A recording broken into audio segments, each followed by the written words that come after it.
31e journée du championnat de Liga, le FC Barcelone se déplace au Rayo Vallecano pour le marathon en fait des 5 derniers matchs avant le titre de Liga. Le Barça va-t-il tenir le rythme ? On en parle tout de suite.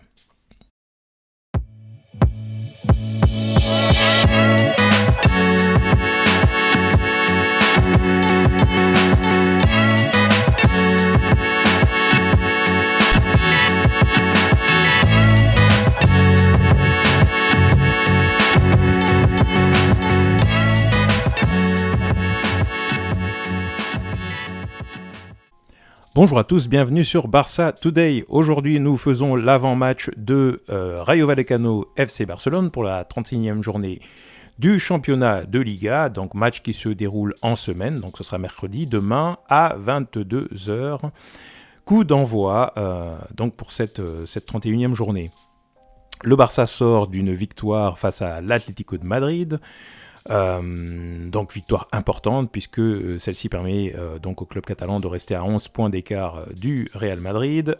Il reste normalement 8 journées avant la fin du championnat. Donc le Barça doit, si les calculs sont bons, à minima remporter, enfin à son destin entre les mains. S'il remporte ses 5 prochains matchs, il devrait être donc virtuellement, même pas virtuellement, comptablement champion de Liga, même s'il restera encore des matchs, puisque la différence de 11 points ne sera plus rattrapable avec les matchs restants pour le Real Madrid, qui est le premier poursuivant. Donc le Barça se déplace au Rayo. Étonnamment, ce Rayo Vallecano est 9e du championnat. On pense souvent au Rayo comme une petite équipe, mais ils sont en train de faire un championnat décent, et ils sont plutôt en milieu haut de tableau.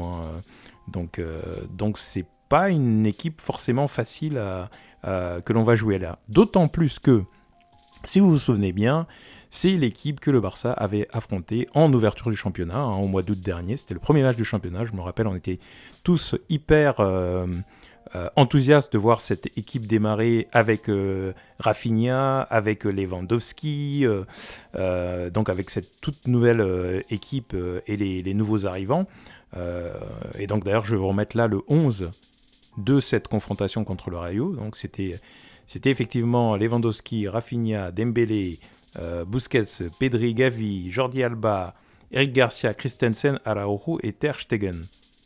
C'était la compo de ce match Barça-Rayo Vallecano en tout début de championnat et qui s'était soldé par un nul. Donc on était assez déçus puisqu'on perdait déjà des points dès le début du championnat alors qu'ils avaient fait une préparation de championnat assez réussi, et on se disait que ça allait partir réellement en fusée, mais ça n'avait pas été le cas, mais ensuite le Barça avait enchaîné les victoires par la suite.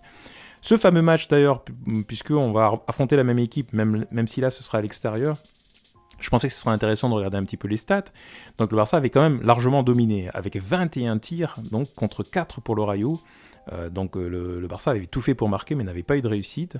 6 tirs cadrés contre 2 pour le Rayo, 68% de possession de balle contre 32. Donc voilà, on avait été vraiment l'équipe complètement dominante, mais on avait manqué de précision, on n'avait pas réussi à être inspiré pour marquer ce fameux but. Et c'était très frustrant, je me rappelle que ce match avait été vraiment frustrant. 8 corners pour le Barça contre aucun pour le Rayo. Donc ça va être un match à sens unique, mais ils avaient tenu le coup.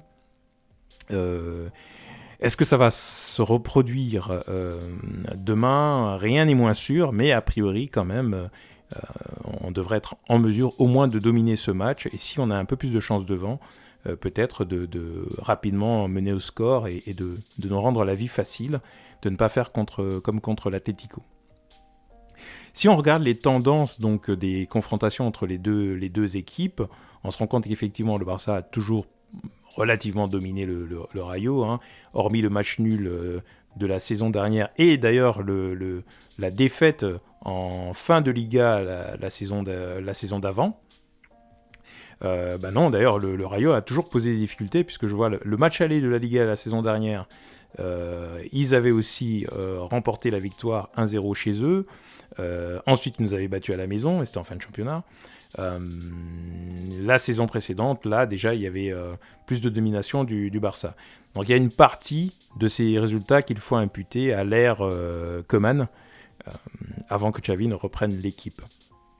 Équipe compliquée quand même. On voit qu'il y a quand même plutôt des petits scores, en tout cas un petit écart contre le Rayo Vallecano. Ils ne vont pas donc nous rendre la vie facile, c'est quasiment certain, donc il faut s'attendre à un gros match. Mais je pense que la victoire face à l'Atlético a dû vraiment galvaniser l'équipe. Je pense que le Barça devrait arriver avec un autre état d'esprit, une mentalité conquérante, sachant que vraiment la Liga est entre nos mains. Concernant le 11 que Xavi peut mettre en place, alors voici le 11 que je propose qui sera, à mon avis, le même que celui qui a fini le match, à une différence près, puisque Busquets est suspendu pour accumulation de cartes jaunes, donc il ne jouera pas ce match. En même temps, moi je trouve que c'est toujours intéressant quand Busquets n'est pas là, parce que déjà il ne sera probablement plus là la saison prochaine. Si ce n'est pas la saison prochaine, la suivante, il ne sera plus là, donc il risque de moins jouer la saison prochaine, même s'il reste. Donc c'est bien de commencer à s'habituer à son absence, et je trouve que quand De Jong prend sa place, je le trouve très intéressant. Donc ce sera l'occasion de revoir encore une fois peut-être De Jong dans ce rôle-là. Donc regardons le 11 donc avec Ter Stegen dans les buts, la défense classique sans Christensen qui est certes revenu dans le groupe, mais je ne sais pas s'il est... Il refait les entraînements, je ne sais pas s'il est dans le groupe. Il faudrait que je vérifie, je vais prendre un petit instant pour vérifier s'il est dans le groupe ou pas, qu'il se déplace au Rayo. Donc non, Christensen n'est pas dans le groupe qui se déplace au Rayo Vallecano, donc on ne le verra pas. Ce sera un 11 en défense, enfin une ligne défensive qui sera effectivement composée probablement de Marcos Alonso comme contre l'Atlético, Araujo et Jules Koundé en latéral droit et Baldé en latéral gauche. Voilà, au milieu de terrain, en l'absence de Busquets, donc je mets donc De Jong en 6, à moins qu'il ne tente à nouveau Eric Garcia en 6. Je ne serais pas contre non plus, je pense qu'il faut prendre des risques, et je l'ai trouvé intéressant la dernière fois, mais je pense que à ce stade de la compétition, on veut tellement s'assurer la victoire qu'il va certainement mettre De Jong, Gavi et Pedri. Pedri qui était revenu de façon étincelante, donc je pense qu'il va être titulaire cette fois-ci.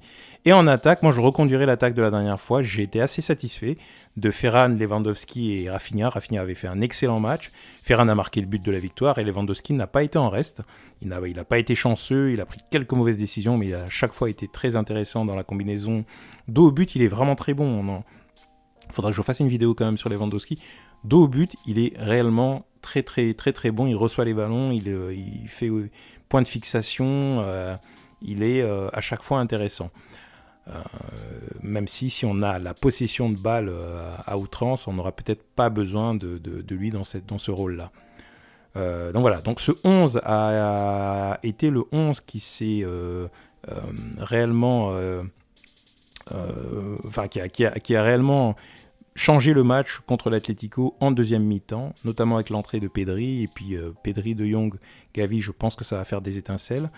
Les joueurs sont concernés, ils ont la Liga entre leurs mains, ça reste une équipe de milieu de tableau, il faut aller chercher cette victoire, j'espère qu'ils sont concentrés pour ça, mais bon, avec le Barça, on ne sait jamais, il y a toujours des surprises, donc... À chaque fois qu'on pense qu'un match va être facile, généralement, on se rend compte que c'est l'inverse. Et quand on pense qu'un match va être difficile, c'est généralement là que l'on se le facilite et que l'on remporte la victoire. Donc bon, je ne sais plus quoi penser, mais en tous les cas, j'espère qu'ils vont sortir avec une certaine attitude. J'ai vu que Lamine Yamal est toujours convoqué aussi pour ce déplacement-là. J'espère qu'on va se rendre la vie suffisamment facile pour peut-être le voir rentrer en fin de match. Je suis vraiment curieux ce serait vraiment la curiosité du coup de ce match. Ce serait éventuellement de voir le jeune joueur de 15 ans, Lamine Yamal, faire ses débuts, pourquoi pas avec l'équipe première. En plus, pas au Camp Nou, donc peut-être un peu moins de pression. Ce serait vraiment parfait. Donc voilà, et pourquoi pas voir jouer aussi Pablo Torre, que j'aime beaucoup. Donc voici le 11 que je pense que Xavi va mettre en place. Rayo Vallecano FC Barcelone, ce serait la première victoire qui nous rapprocherait du titre. Après, il n'y aura plus que 4 matchs à gagner et peut-être petit à petit comme ça faire le décompte parce que là, le Barça a réellement le destin entre ses mains et c'est un match qui logiquement devrait être maîtrisé par l'équipe de Xavi, on touche du bois. Dites-moi ce que vous en pensez, est-ce que ce 11 vous convient, est-ce que vous pensez que Xavi fera différemment? Likez, commentez la vidéo, abonnez-vous si vous ne l'êtes pas encore, et je vous dis à bientôt sur Barça Today.